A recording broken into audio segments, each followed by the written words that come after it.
22 degree temperature এখন চলতেছে। আসছি আমার গ্রিন হাউসে, ইটস ফ্রিজিং বলা যায়। তো একবার যদি যেহেতু বাসায় দিনের বেলাটা যখন থাকি তখন যদি একবার না এসে এদেরকে না দেখে যাই, আসলে টেনশন থাকে মনটা ভালো লাগে না। তো চলে এসেছি গ্রিন হাউসে। 2টা হিটিং লাইট দিয়েছি। আমি হিটার ইউজ করি না, গত বছর হিটার দেখা যেত মাঝে মাঝে বন্ধ হয়ে যেত। হিটিং লাইট ব্যবহার করতেছি এইবার। দেখা যাক কি কেমন যায় এই উইন্টারটা। স্টাফ করা সব কাজ, কিছু কাজ গ্যারেজেও হিটিং লাইট দিয়ে রাখা হয়েছে, গ্লো লাইট দিয়ে।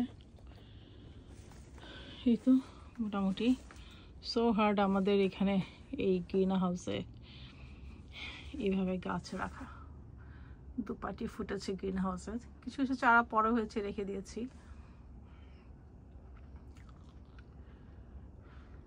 প্যারা গাছটা ওখানে রাখা, সব মিক্স।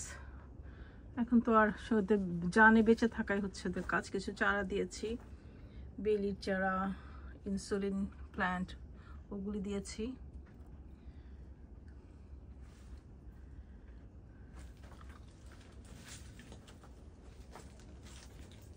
চাই না চারাগুলি কীরকম হয় ঠান্ডার মধ্যে। নর্মাল ঠান্ডার মধ্যে চারা হতে চায় না, কারণ গ্রিন হাউসে ঢুকানোর সময় অনেক ছেটে ছেটে গাছ ঢুকাতে হয়েছে। সেই ছাটা ডালগুলিকে চারা করে রেখেছি।